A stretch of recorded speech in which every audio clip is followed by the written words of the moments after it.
So do rappers have like a guy that comes in to do the ad-libs and then they like do the music-y part? I don't know, not a rapper. We talked about this.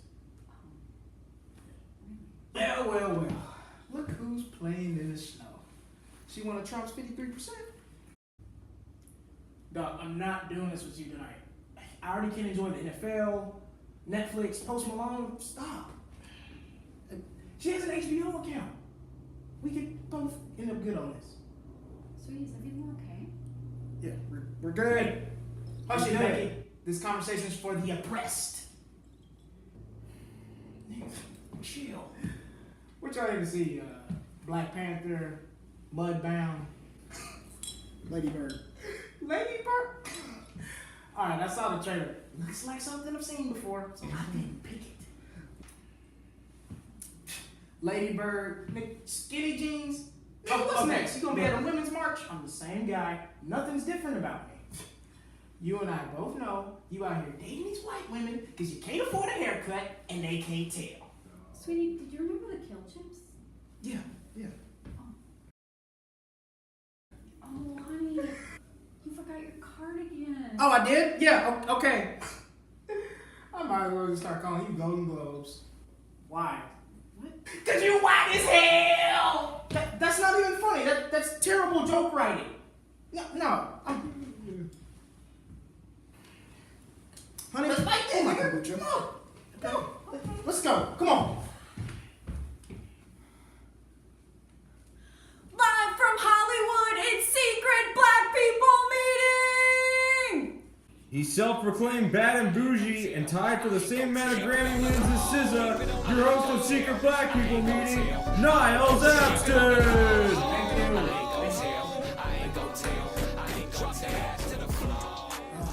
Black people, I know, it's been a rough day. Since I didn't win any Grammys. We can't burn this country down. I want to, I know you want to, we can't do it. All right, we can't do it. So let's turn all of our rage to the state of Alabama, shall we? Where a group of students played Tupac's Dear Mama in class, to which their white teacher responded, "Turn off those nigger tunes." I was excited because I was like, ooh, a new black version of Looney Tunes? But no, she's just racist. And got a paid leave. In normal places, when you say the N-word in public, you get fired. In Alabama, you get a paid vacation. So that's 2 weeks in a row where a white Alabama citizen has said the N-word publicly. If you do it again next week, we're going to have to take the national championship away. And that's why Coach Nick Saban here is doing his best to repair race relations. Just kidding. We just know he needs free labor. Hey, but I'm liking the rhythm, Nick. I'm loving it. 50 Cent recently made $7 million off Bitcoin, which means he's the first non-virgin to sell a Bitcoin. My favorite comedian, Dave Chappelle, won his first Grammy for Best Comedy Album. Some people think there should be an asterisk by his name because Macklemore didn't make any music this year. To our surprise, Republicans are doing their best to improve their view of minorities. Ever since the 14th Amendment, all people in the United States have been counted. Women, children, blacks. Okay, at least he didn't say the N-word, right? Come on. Let's give him a chance. We set the bar, we'll pick our battles. But anyway, he needs to grow up, so we're going to kick it to Chelse Greaux with her new rendition of Grow Up. What you got for us, Chelse? Thank you, Niles. This is another edition of Grow Up, and we're just going to get into it. Let's why waste time. So, first and foremost, I think everyone needs to just stop disrespecting black women, okay? You need to stop it, all right? And some of this is going to be personal, but oh well, all right? I had an Armenian female driver today that was blasting black hip-hop, okay? And had a bunch of lip injections that had clearly not healed yet. And she had the audacity when I asked for a charger to say, "Oh, no, I'm using my charger, so sorry." I'm like, oh, okay, way to be rude to the person that gave birth to all the black men that you sitting here hooking up with and listening to. Good job, girl. Congratulations, you did it, okay? Second of all, I need everyone, like white men, I need y'all to stop coming up to black women when we're taking naps and like waking us up saying, hey there, Tiger, get up. Sometimes I take naps in public places because I'm a busy woman, okay? And black women, we got a lot of stuff we have to deal with. You need to grow up and stop coming up and waking me up, sir, because you're a white man in America. You don't have a modicum of the stress that I have. You don't get to come up to me and say, hey, chop chop, why don't we get up? Why don't we all go do something? So, hello, good morning. No, it's 5 o'clock in the afternoon and I've done 18 jobs today, sir. Stop coming for black women. Everybody needs to grow up, okay? And no, this is the thing that kills me. All these non-black women want to date black men and all this stuff and be like, oh, I have a black man and a black husband. Well, girl, you can't sit here and be rude and nasty to black women because who's going to give birth to the future black women that you're going to leave your current black husband for, okay? Who's going to do it? It's going to be us. All right, and I'm not gonna let you be with my son when you in your cougar stage in 30 years, and it's like, stop it. So everyone grow up and leave black women alone. We have a lot of stress we have to deal with. We don't have nobody assisting us, and that's just a fact, okay? That's it for that. That was a lot of personal stuff, but anyway, we're moving on.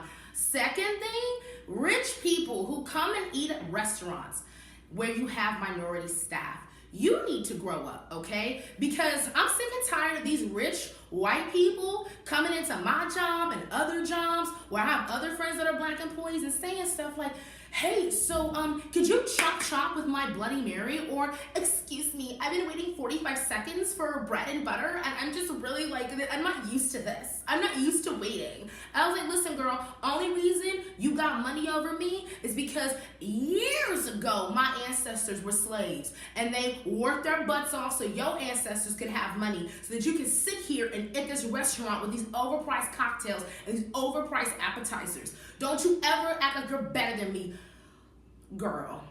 I wanted to say an explicit thing, but you know we're trying to be clean. So I really don't need you to say anything to me because the only reason you have anything over me is because of your ancestors, okay? Your ancestors were slave masters and my ancestors were slaves. So you're not better than me. You're not better than any black person, period, okay?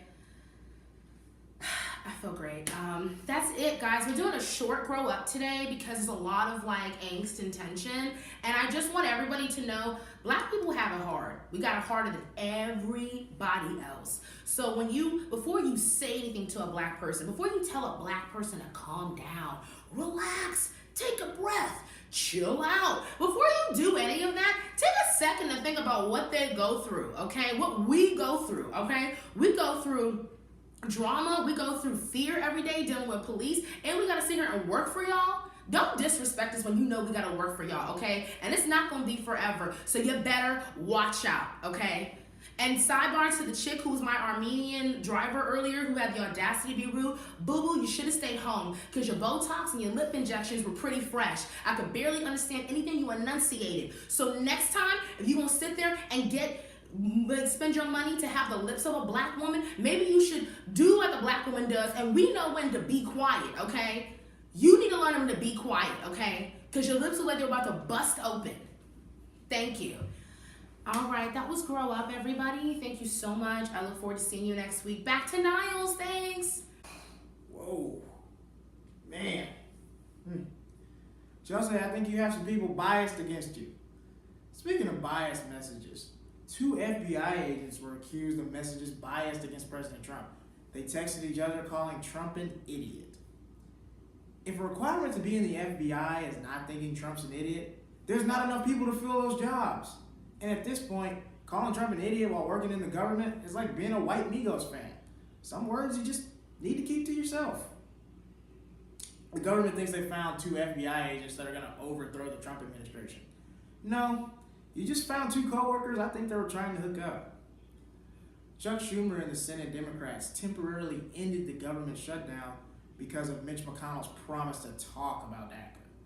And it doesn't surprise me that Chuck Schumer believed a liar like Mitch McConnell. He's related to Amy Schumer. He'll believe any train wreck. President Trump thinks chain migration is a tragedy. I disagree. But chain migration is when an immigrant comes to America and then later on also brings their families. I know, crazy, right? Brown people come to a country with freedom and want their family to enjoy it too? What? Oh my gosh. Yes, President Trump, because unlike your businesses, America is a place that we want to bring our family and friends.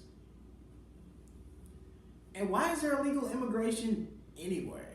The only thing difference between illegal immigrants and legal immigrants is that legal immigrants pay their taxes. So what do we call corporations that don't pay their taxes?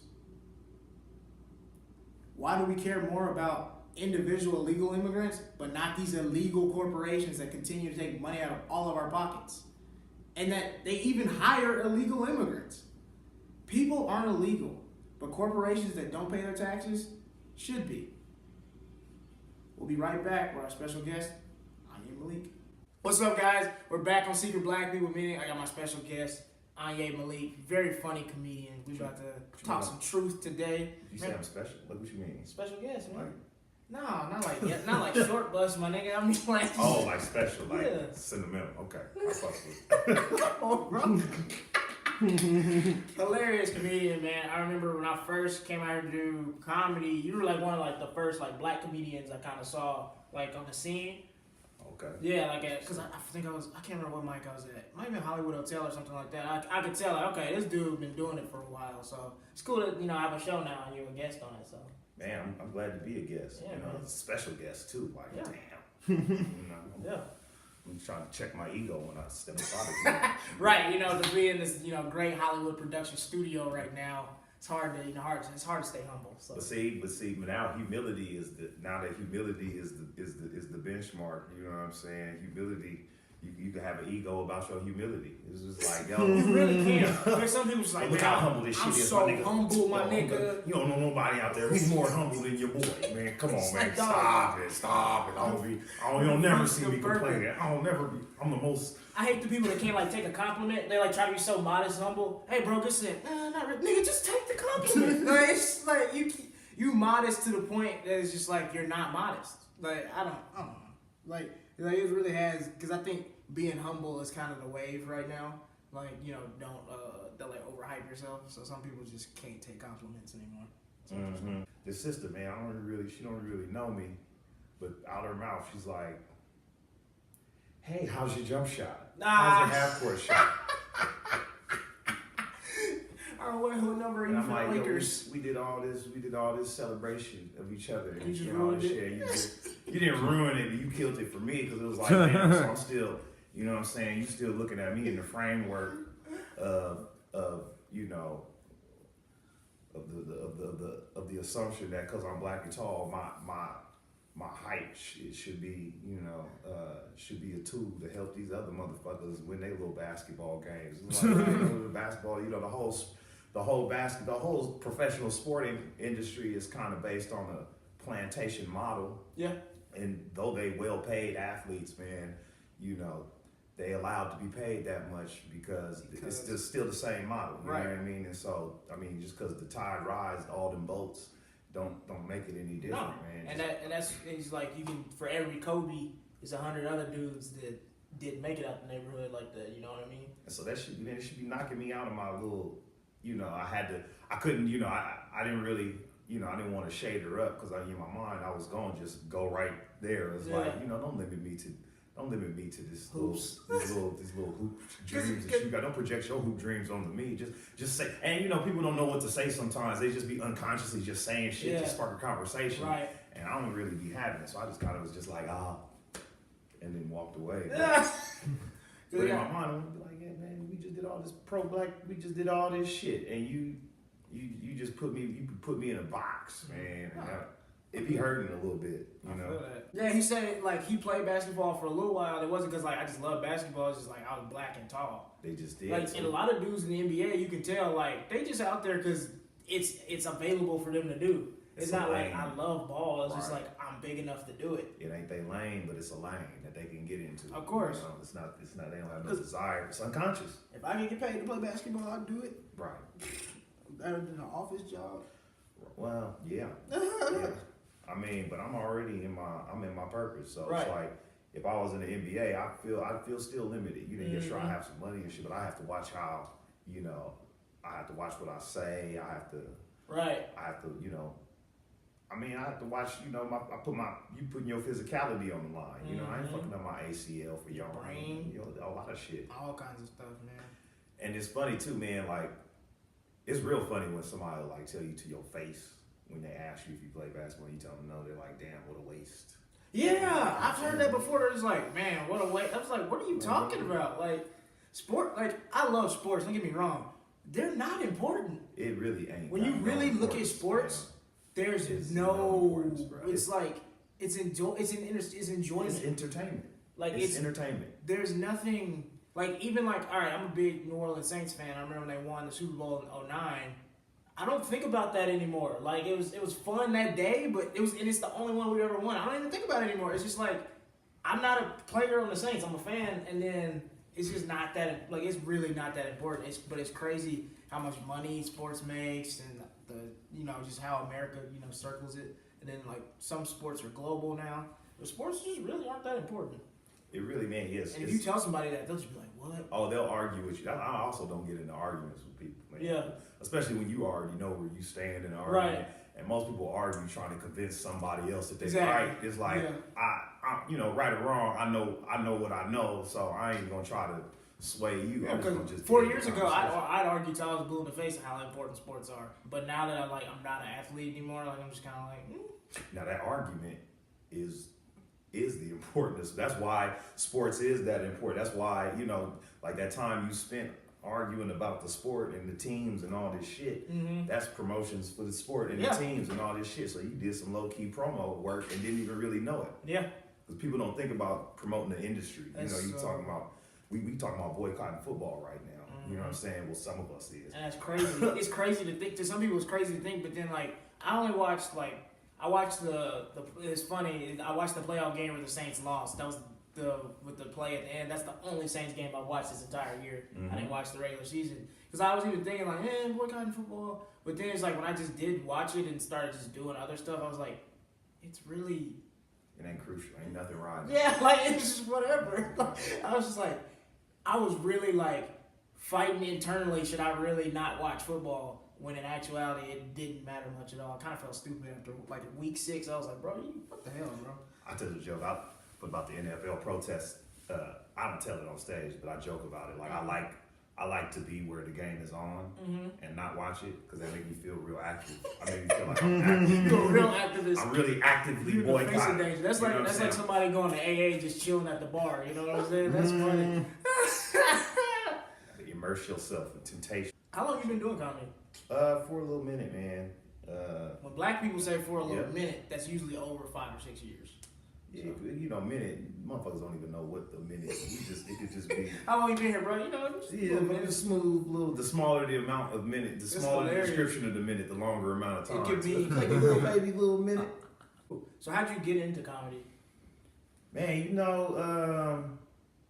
I was always kind of like a silly individual. I had humorous inclinations. I was always kind of curious about it, but it wasn't until I was in a car riding with some folks, and I had said something funny, and the driver crashed, and it was like, wait, what? You playing or is that a bit, or you playing for real? Well, he didn't like wreck, but he like hit another car. I said something funny. This nigga out here causing car crashes with his comedy. That's a feat right there. I mean, that's an accomplishment. And it didn't even happen in that moment. It was like while they was exchanging insurance information, where it was like really clear. Because like I think homie was supposed to give me a ride somewhere, and it was really holding me up, and I was like, damn, I should have just kept my mouth shut. And then I was like, damn, somebody about to make $500 off this. I should be making. I should be making. Yeah. This should be my plug. And so I started failing at open mics. Yeah. And then then I started struggling, and then I started, finding a groove. Yeah. And then I got in my ego, and then I moved to LA. There you go. Cool. It started all over again. Yeah. Man, that's dope. How long did you do it before you moved to LA? 3 years. Okay. 3 years. I thought I was the shit. Oh man, you couldn't tell me nothing about myself. And then you came to LA, and then what? And then you see what the shit really looks like. Yeah. And then we put you back on your drawing board. You gotta really reapproach a lot of stuff. And then it's funny, man, like growing as a comedian and then also growing as a person. You know, they got two different timelines. You know, you as a comedian, you go through comedic development and evolution, but you as a person too, you go through life changes, life events, and they still like, you know, with them both being a constant, with comedy being a constant, you know, with comedy being a constant, it's just real fascinating, man, to really trip back and think about moments in my life, you know, over the last at least 10 years, you know, and just, you know, look back at them and then also remember where you was at comedically. And it was like, damn, that did happen. I was still over here. Like about 10 years ago, I was arrested and I had to go to court and I'm in this court suit. And then later on that night, I was at like an open mic or a show somewhere in Hayward. And motherfuckers was like, oh, you just in court? And I was like, damn, yeah, I was. And I didn't have enough time to change, you know, for this show. But it was, you know, I didn't really even consider not going or like, it was just kind of like an automatic process. I got this, I got to do this today, and then I got to go here. And it was kind of like it was the first time I noticed that, that comedy was going to be here for a while for me, through a lot of life changes. And sure enough, man, you know, a lot more life events happen and comedy is still gravitating to me, you know, not even just me gravitating to it. It's still, you know, I couldn't really drop out.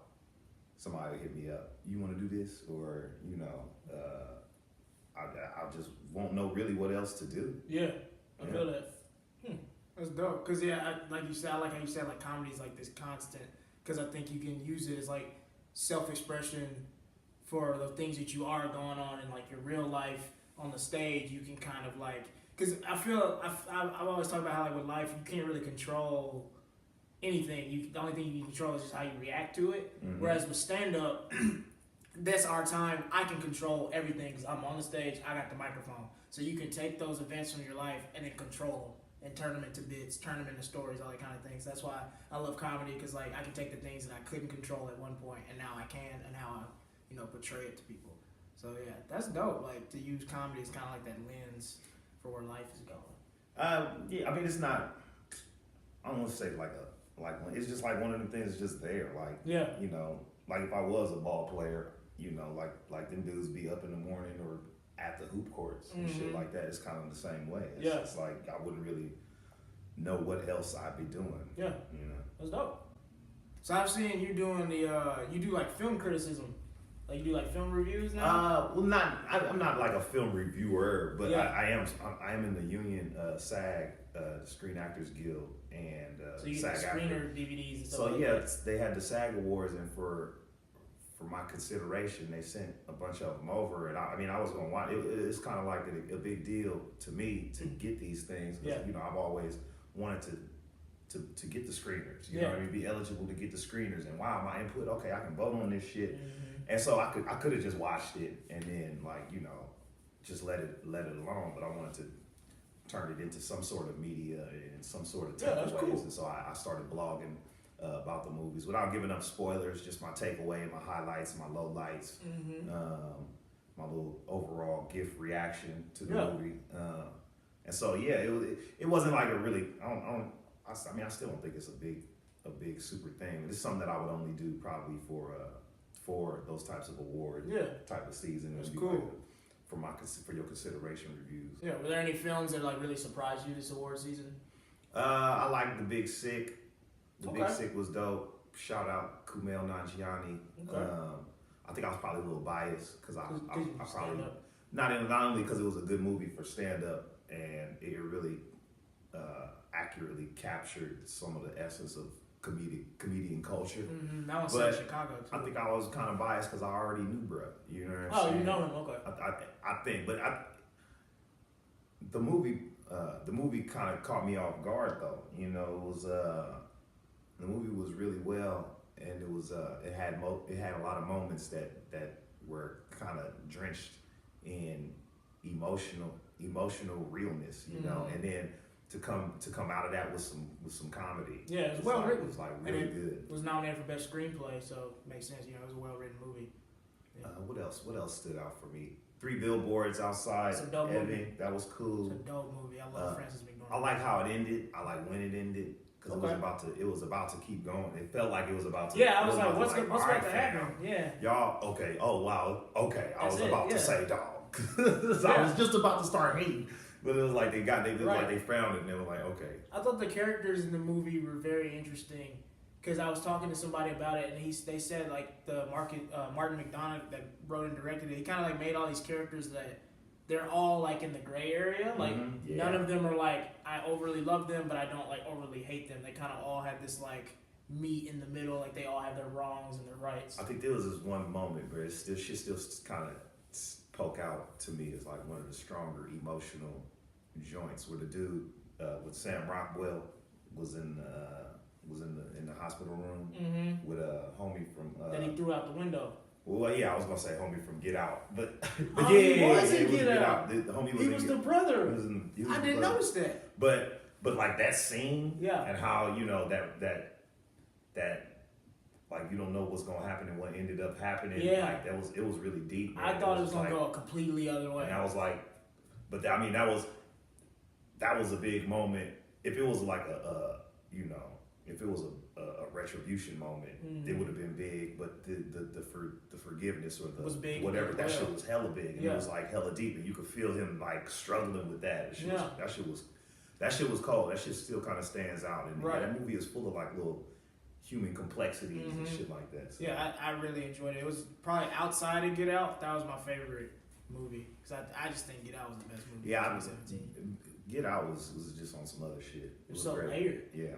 Is there like any movie you're like really pulling for at the Oscars? Like Get Out. I just want to see my folks win, man. Same. I just want, know. But like at the same time, I don't really put too much stock in it because while we've always fought for a seat at the table, it occurred to me a while ago that our tables is always the best. They don't always serve us properly at their tables, and they don't season their food right. So why you really banging for this table? That's good. It's good though to have representatives at the table, but now that that's like it's not as important. Yeah, it's like sports. Was you watched the Oscars last year when they was about to give I don't watch the Oscars. I catch up on Twitter, but I know what you're talking about though. I was weak as hell. I was upset. I was dying when I saw it. No, it was funny. It was the funniest shit I've seen in live television. It was fun. Like when I went back, I was upset because I learned about it on Twitter. But then when I watched the video, I was just like, "Oh, that's funny." They got the whole cast, bro. That shit was hilarious.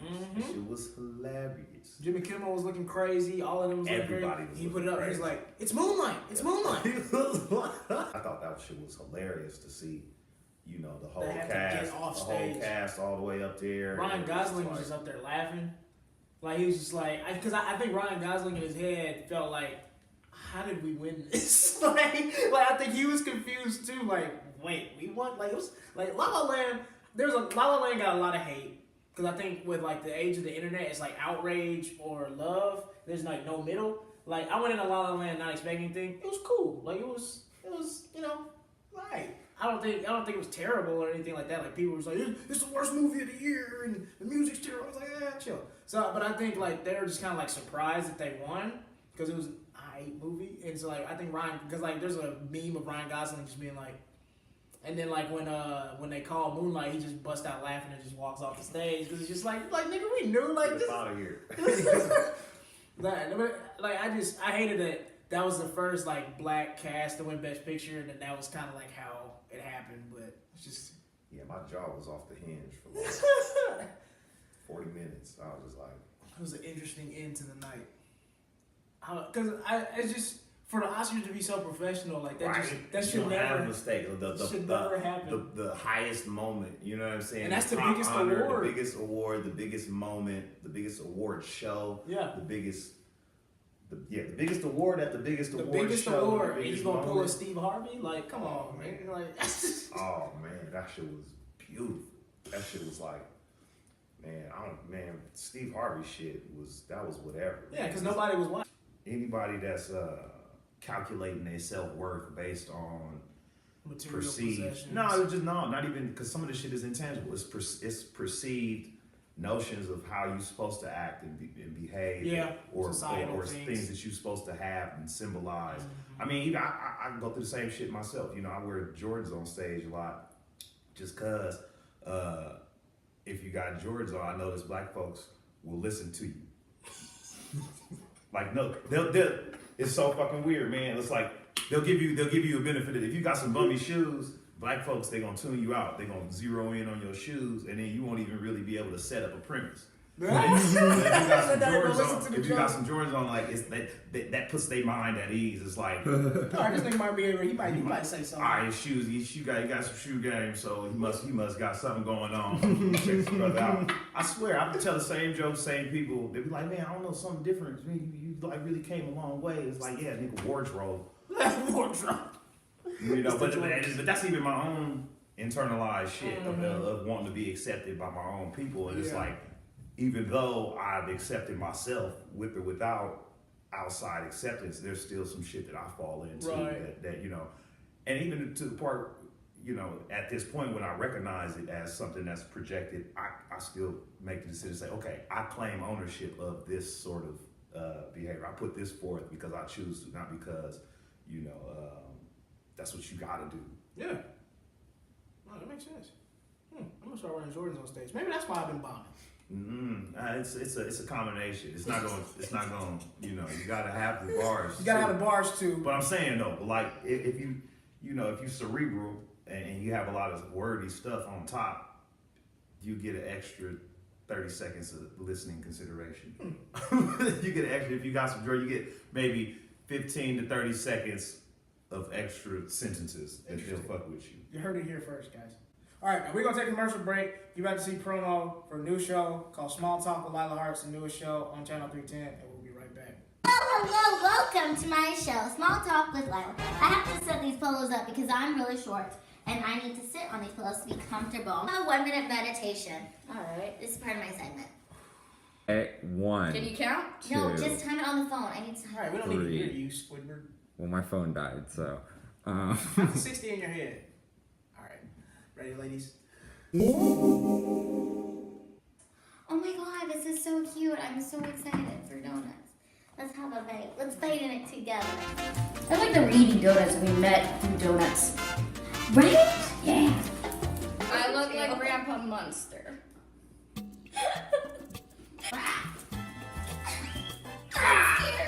Oh wait, I got you on my leg. Yes? One of you is actually too tall, Mia. Okay, get down a little bit. How does it look? Amazing. Okay. Hello, my loves. I'm asking you to boycott Netflix for broke bias and nigga bias. Because my account overdrawn $45 because I want y'all to boycott Chase too for that punk ass overdraft fee that's $35 they know they shouldn't be doing. But always remember, I'm for us. Thank you. All right, we're back. What's up, y'all? So the Grammys is, well, when y'all see this, the Grammys was yesterday. So we're going to talk about those. Is anybody you pulling for specifically? You know, I ain't even really follow the categories, so I don't know who's up for what. Yeah. I'm not really, music is not my industry. Okay. I'm not like that really. I mean, I used to be aware and like I used to be interested in the music industry, but the award show, I'm in a different space, so I don't even really give it no kind of consideration. So I won't even be watching tonight because I got my own little shit going on. I probably won't be watching either. I probably just keep up on the Twitter. But like the biggest, probably the biggest like headline of the Grammys right now is like for best rap performance because it's basically like it's really Cardi B versus the Migos. So that's like an interesting like dynamic. Like it's like who's gonna win, Offset or Cardi B? Either way, they both women, I guess. Yeah, true. But they were doing an interview with what's his name, Ebro from Hot 97 in New York, and they basically said like we guarantee the victory, like we're taking home best rap performance for Bad and Bougie because it did all this and this and that. And so that's basically like saying like Cardi, nah, we good, like it's ours. So I don't know. They'll probably give it to Cardi though. I'm thinking that's what's gonna happen. Just because, like, I think she's just so well liked. It was a you bigger. think Bodak is a bigger song than Bad and Bougie? Bodak was a bigger song than Bad and Bougie. It was. You Giving think? it more to a lot more people. Yeah. Yeah, for sure. I don't know. Um, I'm on the bad and bougie wave. I love I mean, Bodak that's- Yellow though. I like Bad and Bougie more than I like Bodak Yellow, especially the fact that, you know, she rapping with somebody else's flow, which, you know, hip hop, that's like a whole different thing. But the impact of the song was felt how it was. It was crazy. But Bad and Bougie was a #1 song longer though. It was. So that, Was it? Yeah, it was. It was. Because they released Bad and Bougie around the same time Kendrick released Damn, the album, and that's why Humble never hit #1 because Bad and Bougie was #1, and it stayed #1 basically until Bodak Yellow came out. So I don't know. I love the Migos. I kind of want the Migos to win, but I mean, they already win. All these cats are already winning. yeah, Shit, especially the Migos. I mean, they got like 5 things out right now, man. Yeah. They got themselves. They got they shit out. they did a Quality Control album with like 30 songs on it, and then they're all like different stuff. They dropped the 30-song album. They dropped Culture 2. They had 24 songs, and then like a month or two ago, they did their label Quality Control. They dropped a 30-song album where it's like different artists in Quality Control all had songs, and the Migos had like 4 or 5 in there. And then you got Quavo and Travis Scott. Yeah. You got 21 Savage and Offset. I really like the 21 Savage Offset, but Without Warning, I thought it was dope. But yeah, the Boys dude. here.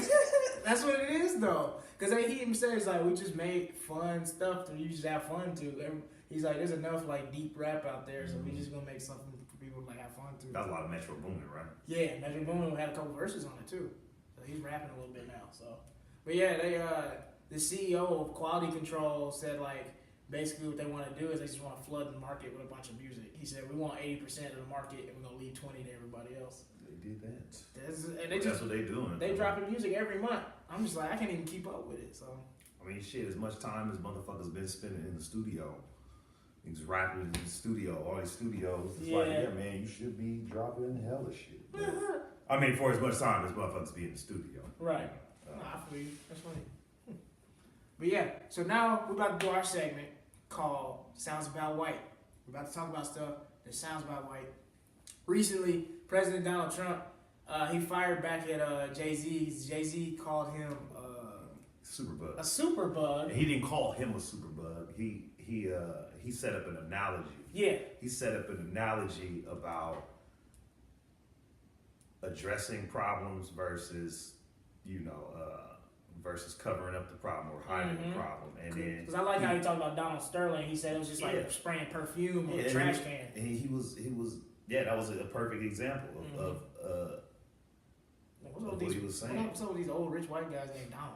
And he was just using Donald as an example. The quote wasn't about him. Yeah, it wasn't about him. It was very telling how 45 jumped in his feelings. Right, he obviously felt guilty the way he shot felt some back type like of way, that. and it wasn't even really a shot. It was just wasn't. like he was just like, someone tell him that black unemployment is down because of me. But it's gone down since 2010 when he was talking about Obama's birth certificate. Right, and he can't really attribute that success to him at all, to himself. Because actually, everything that happens in the first year is residual from the last year. So exactly. In fact, there's less jobs available for Americans now that Donald Trump has been president. He didn't talk about that either. And so it's just like a lot of these different things that are kind of like trickling down from last presidency. He's like taking credit for because they're showing themselves like evident now. I know Eminem mad as hell. Can I get a reply? He still didn't even like acknowledge Eminem. But see, even the way Donald Trump did that, he did it in a way that was smart. I mean, the media is gonna frame it as him clapping back or him, but really it was like, it wasn't. It was probably like he didn't make no disparaging remarks about Jay-Z because he probably know better. Yeah. Because he don't want to set himself up for that kind of failure. It was just like, it was like a snide remark, yeah. but it wasn't as much. It wasn't that much of a response that the media played it up to be. Right. It wasn't like how he came at LeVar Ball. This was going so wrong with media too. Is like they using a lot of this shit. They're reporting on tweets and they putting extra extra spice on it Yeah. to make it seem bigger than it is, to get you to click. Media outlets is turning into straight up clickbait. Yeah, I feel like CNN and the news is literally like trying to like compete with BuzzFeed now. Yeah, they turning into literally BuzzFeed. are. I mean, they all the whole entire, and especially before Trump and the presidency, you know, media was struggling. Mm-hmm. You know, a lot of the news media was shifting online because your viewership was down, readership was down, but the web shit was up. And you know, where people were going though, it wasn't to the main news outlets. It was real fake news was out there. People reposting and reading, you know, it's articles with fake ass stories that shit don't even really got no kind of journalistic integrity, ain't got the format, and they got none of this shit. But it's like getting like hundreds of thousands of views and retweets and you know, comments and shit. And yeah, because ultimately the news is entertainment too. Yes, it's entertainment too, and it follows a pattern of, you know, grabbing attention, grabbing the headlines. Whether it's the televised news and they're, you know, the most horrific thing, they use top of the hour, they use buzzwords. Most horrific event at the top of the hour, second horrific, and then some like horrific shit that's been ongoing. We give you a development on, and they just keep you sucked in with kind of the worst, because it's like that car accident type of fascination that we have with just horrific activity. Thirst for blood, almost. Hell yeah, we gonna lead at the top of the hour with the homeless, or not the homeless, the man in the wheelchair fell down a elevator shaft to his death, and it's like, you know, you got what's the news in it? You know what I mean? People really just tuned in to see the footage. You know what I mean? and it's the same way with the paper media too. And then and so Donald Trump, man, gave them a lot of stuff to report on. A lot of shit to report on, and it was distracting because they was falling for it every time.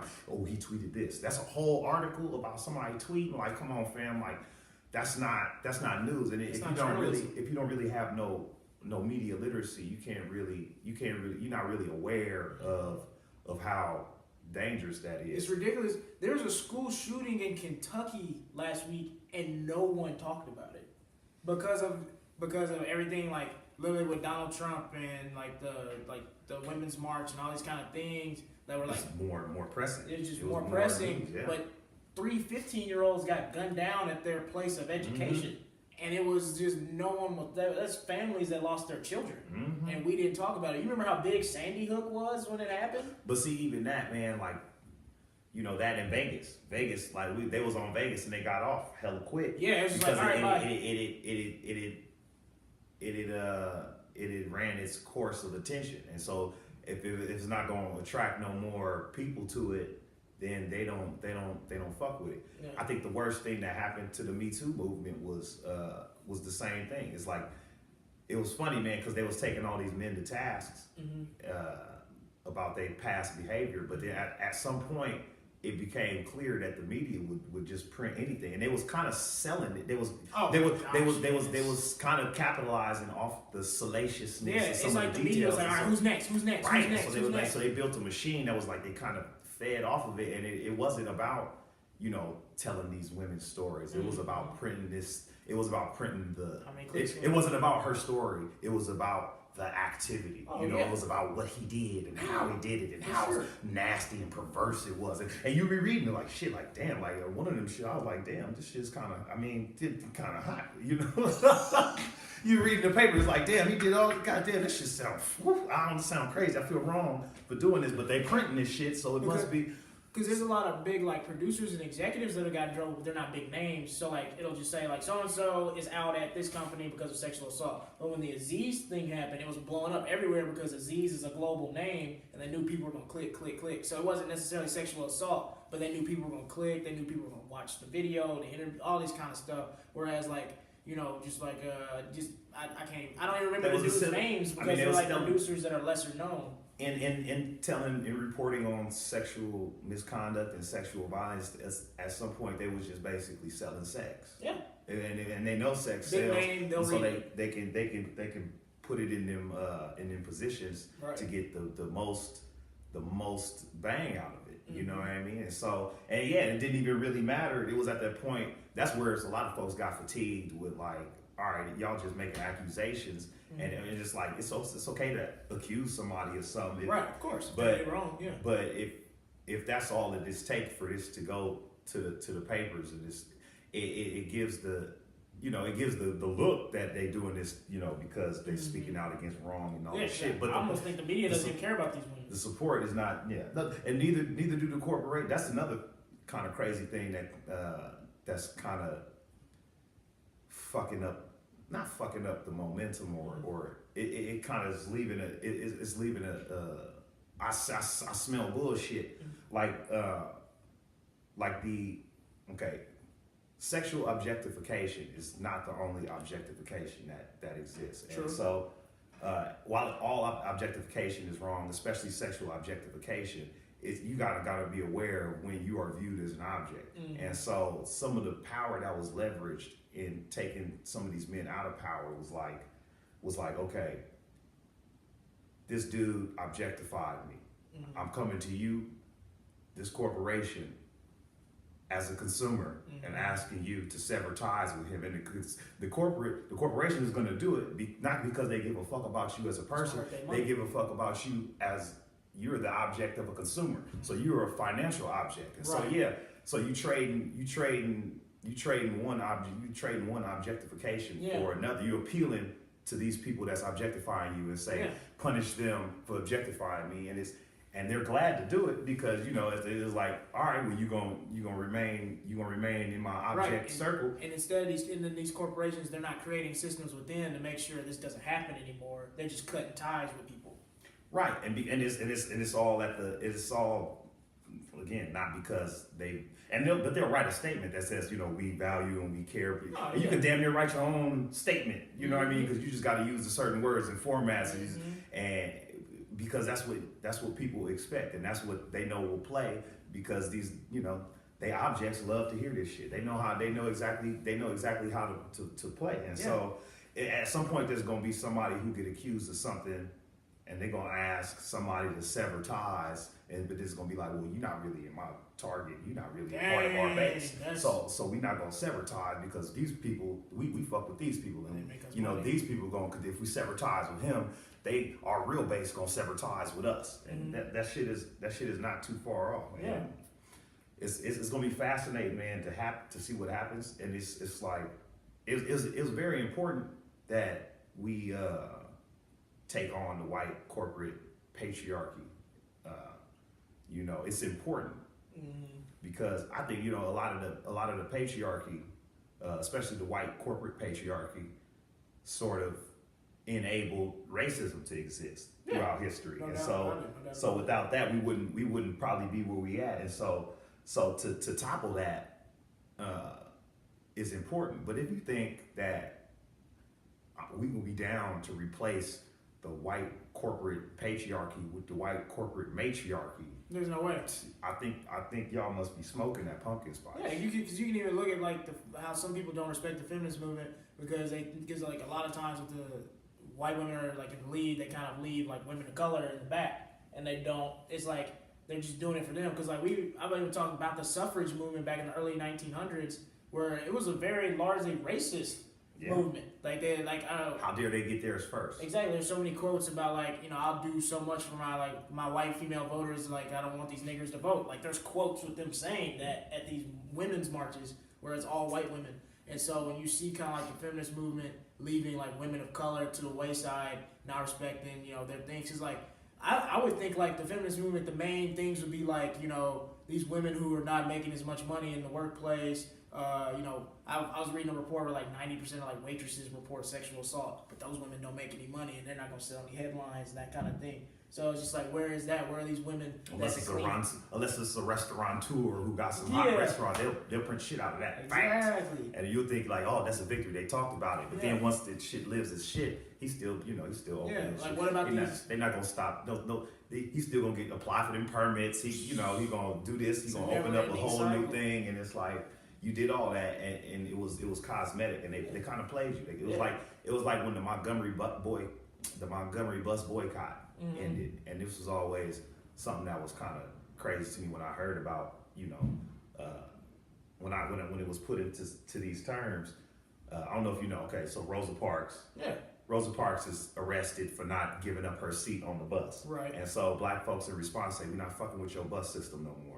Black folks still got to get to work though. They walked. So what was they was either walking or relying on each other. Yeah. And at some point there was a system of transportation that we relied on each other for. Right. And so then what's the next step after that? Your own personal or your own, black folks was damn near about to be self-sustained in their own transportation system. It was like, okay. And then, so, right. So now they say, okay, hold on. Instead of you doing that, we'll allow you to sit anywhere else you want on the bus as long as you retain that money. And so, like, when you look at people say, like, we won the Montgomery bus boycott, we did. Did we? We did. Right. We didn't win that. We lost an opportunity to be to lean on each other. And Nah, I totally agree with you on that. Totally agree. Because and it's even taught sometimes that like they kind of like downplay what Rosa Parks did, but Rosa Parks is like a real like activist. Like she wasn't just a lady that's just like, oh, I don't feel like getting up. No, that's coordinated. Yeah. But you had to do shit like that.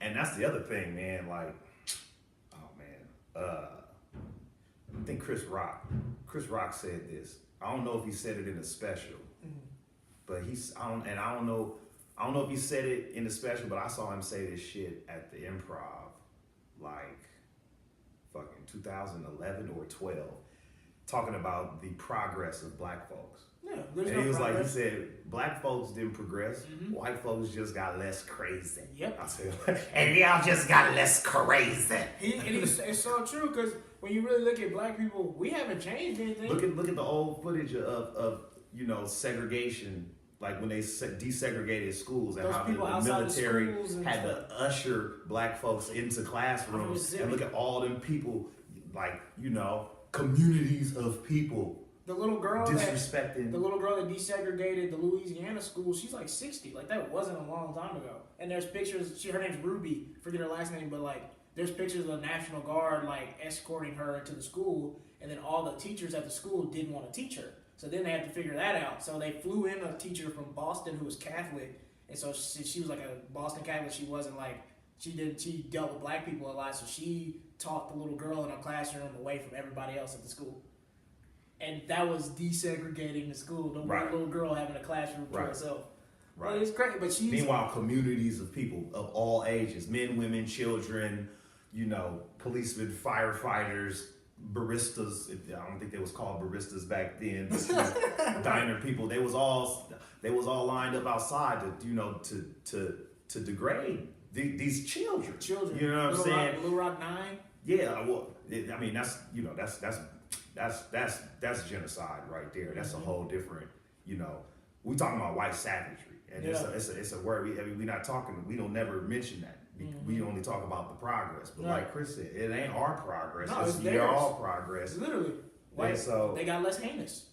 Yeah, I mean, and that's another funny thing. Like, to tie it into the quote unquote Me Too situation. White women always had that power to turn accusations into real consequences, whether or not they were true or not. And so, like Emmett Till's accuser came out years later to say that he didn't really do nothing to him. I'm from Mississippi. Her nephew is the governor of Mississippi now. The lady that got Emmett Till killed.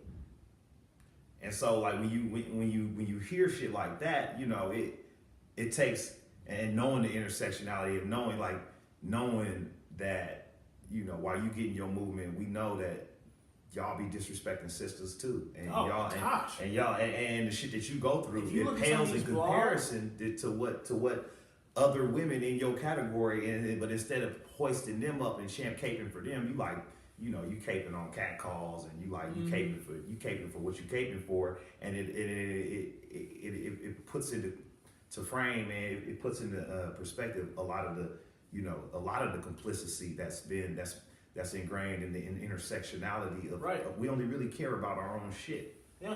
And so it's so true. Because it's like you can even look at there's like these forums and these blogs where like black women and Indian women and Asian women talk about how like I'll never go to a women's march ever again because of this happened to me and just disrespect during the march. Like they're there to march and they're getting disrespected, and it's like I know one guy was talking about how like what if like every black dude put Me Too for a police officer that violated them. Fam, it wouldn't get this. It wouldn't get the same. It wouldn't get the same fire because I mean, they say one thing about these guys and it's automatically right. I mean, the framework that those stories, and that's another thing too. Like a lot of these women is the same all lives matter women. Yeah. And so I see that. You see that. So now you want to join the oppressed party. And when we was oppressed 7 months ago, when we was talking about motherfuckers is killing us, Black Lives Matter. You know what I mean? And your response was really all lives matter. We see that. And so now when it's your turn. When it's your turn to get caked, we go back and we say, well, damn. Where were you? Where your ass was at when we, I mean, I ain't complicit in your shit, but I'm complicit as fuck. Right? Hey, that's real. It's so real. It's just like, I feel like intersectionality and just empathy is kind of the key to fixing all these things. Like, I'm not experiencing exactly what you're experiencing, but I can see that you're hurting and I can see there's a problem. Let's fix it. Like, why is that so hard? Sexual harassment and police harassment, right? Mm-hmm. They both got power structures. They both got, they both predatory. Yeah. You know what I'm saying? One can result in rape, and the other can result in death without consequences. Mm-hmm. You know what I'm saying? And not to say that one is worse than the other. One is worse than the other. Not playing the oppression, but one is more final than the other. One there's like life is over when you get shot. You know what I mean? Your people got to put you in the ground, and you like I was at the Oscar Grant trial and watching that video. You know what I'm saying? Play in court from 7 different angles. I cried the first time I watched that video. That shit was horrific. And it was like it was. You see yourself in that moment. Yes. You see all the times that you've been close to that. And you think that if you present yourself a certain way, this is where respectability politics come through. I hate respectability you think that if you act assimilated or do things that you might avoid this, but it can happen to you at any age, any outfit, in a suit, in a hoodie. It really don't matter. And the cat that do it, not only is he gonna get off, they gonna dog you in the media and make it seem like there's something that you did to court that sort of aggression. Right. And they do the same exact thing with women. Sexual harassment. It doesn't matter what clothes women wear. Women will get sexual harassment wearing a onesie. It doesn't matter if they got a tight skirt on or not. So, but the thing is, like, it's crazy the parallels to it, but they still can't.